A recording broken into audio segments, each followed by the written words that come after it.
ሰላም እንዴት ናችሁ? ሰላም ለእናንተ ይሁን። እኔ በጣም ደህና ነኝ። ውድ ፋሚሊ እንዴት ናችሁ? ሰላም ሰላም ለእናንተ ይሁን። ይቅርታ በጣም ሰላም እንደምትሆኑ ተስፋ አደርጋለሁ። ለዛሬ ይዤላችሁ የመጣሁት ቪዲዮ የኢትዮጵያ ስቶክ ማርኬት ስለ ኢትዮጵያ ስቶክ ማርኬት ነው። በቅርቡ የጀመረ አዲስ ገበያ ነው። ስለዚህ ስለ ሰሞኑ ኢትዮጵያ ስቶክ ማርኬት እንዴት እንደሆነ አወራላችኋለሁ ማለት ነው። ስለዚህ ያለው ጉዳይ እንነጋገራለን። ስቶክ በመጀመሩ በጣም ጥሩ ነገር ነው። ያው በትንሽ ገና ቢሆን ያላደገ ነገር ቢሆንም መጀመሩ ራሱ በጣም ትልቅ ነገር ነው። ስለዚህ ማርኬት ላይ ኢትዮ ቴሌኮም ሼር፣ የአዋሽ ሼር ወይም የወጋገን ሼር ወይም ሌሎች ሼሮች ያሉት ኢትዮ ስቶክ ላይ ያሉት ሼሮችን እንዴት እንደምንገዛና እንደምንሸጥ አሳያችኋለሁ ማለት ነው። ስለዚህ ወደ ቪዲዮ እንሄዳለን። ላይክ፣ ሼር፣ ሰብስክራይብ ማድረግ እንዳይረሳ። ላይክ አድርጉ፣ ሼር አድርጉ፣ ሰብስክራይብ አድርጉ። ይሄ ቻናል ማደግ አለበት።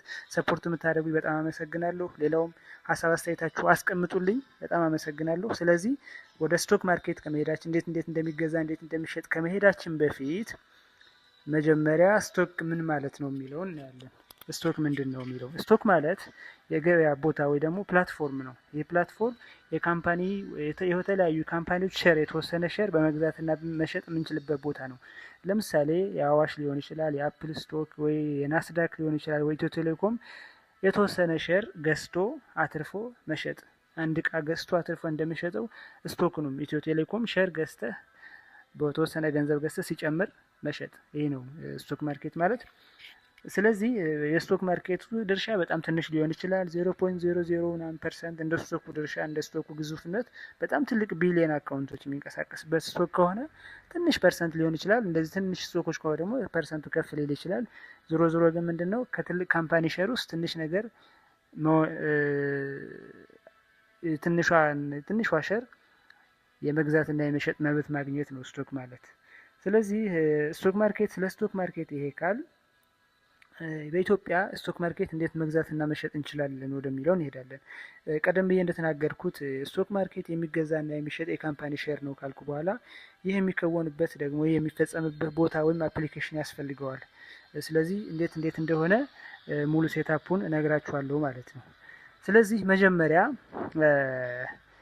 ይህን ስቶክ ለመግዛትና ለመሸጥ ሶስት ነገሮች ያስፈልጉናል። በጣም ሶስት ወሳኝ ነገሮች አሉ። ከነዚህ ነገሮች አንዱ መጀመሪያ አፕሊኬሽን ነው። ነዋይ አፕሊኬሽን የሚባል አለ። የኢትዮጵያ ሴኩሪቲ ኤክስቼንጅ አፕሊኬሽን ነው ነዋይ አፕሊኬሽን የሚባል አለ። ሁለተኛው ባንክ አካውንት፣ የኢትዮጵያ ባንክ አካውንት፣ ቴሌብር፣ አዋሽ፣ ወጋገን፣ አቢሲኒያ፣ ዋሬቨር የኢትዮጵያ ቴሌኮም ያስፈልገናል። ሶስተኛው ገንዘብ ያስፈልገናል። በገንዘብ ውስጥ ብሮከርም ያስፈልገናል። ስለዚህ ያው ብሮከር በአፕሊኬሽን ውስጥ ስላለ ነው እንደ ዋና ነገር ያልገለጽኩት።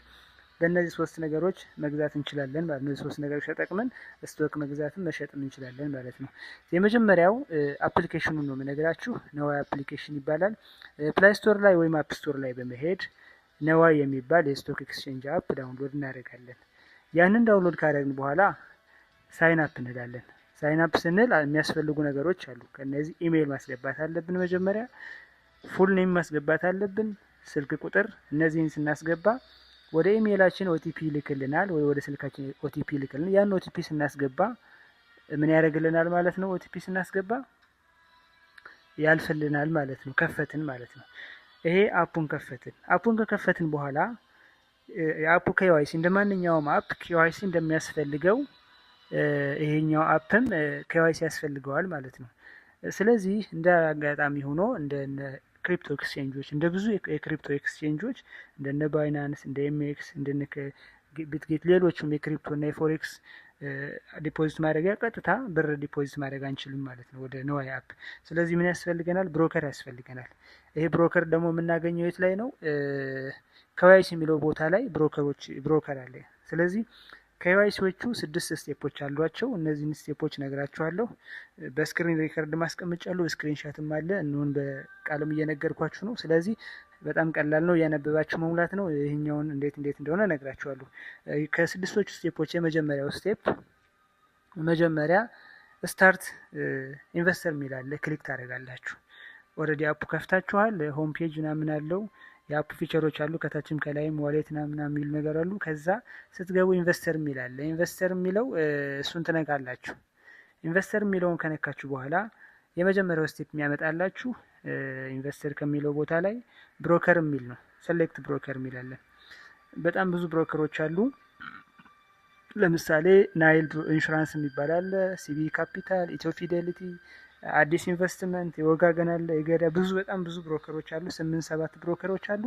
እነሱን ክሊክ ስታደረጉ ተርምስ ኤንድ ኮንዲሽንስ የሚባሉ አሉ። ወደ ማንኛውም ዌብሳይት ስትገቡ ማንኛውም አፕ ስታወርዱ በረዥም ተጽፎ የምታዩት ተርምስ ኤንድ ኮንዲሽንስ የሚለው ታች አግሪና ዲስአግሪ የሚል አለ። ስለዚህ እናንተ ያው ማውረድ መጠቀም ስለምትፈልጉ አንብባችሁ አግሪ ትላላችሁ ማለት ነው። አግሪ ካላችሁ በኋላ ይህንን ከጨረሳችሁ በኋላ ከዛ አካውንት ታይፕ ያስመርጣችኋል።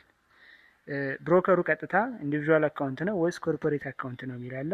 ከነሱ እናንተ ኢንዲቪዥዋል ከሆናችሁ ኢንዲቪዥዋል፣ ድርጅት ምናምን ካላችሁ ደግሞ ኮርፖሬት ታስገባላችሁ ማለት ነው። ስለዚህ ኢንዲቪዥዋል ለምሳሌ እኔ ያስገብቻለሁ። ፉል ኢንፎርሜሽን ትሞላላችሁ።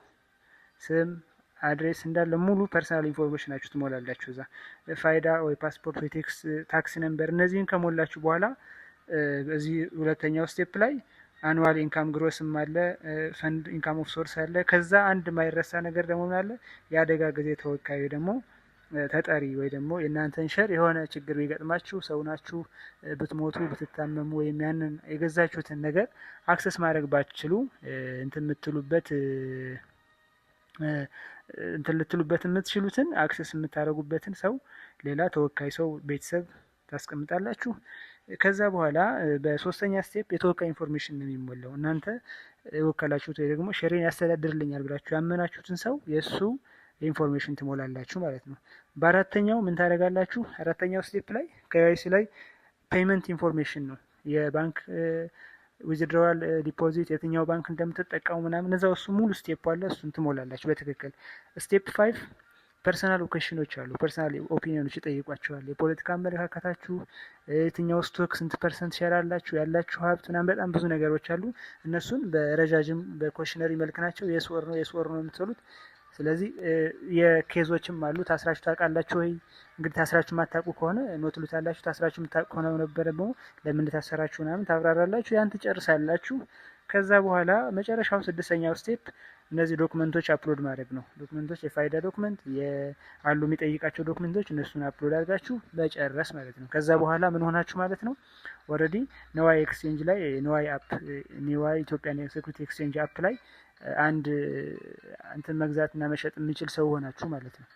የመግዛት የመሸጥ ብር ዲፖዚት የማድረግ አካውንት ኖራችሁ ማለት ነው። ከዛ በኋላ እንደ ማንኛውም እንትን በፈለጋችሁት አማውንት የሆነ ስቶክ ገዝታችሁ በሆነ ዋጋ ገዝታችሁ የሆነ ዋጋ ትሸጣላችሁ ሲጨምር ማለት ነው።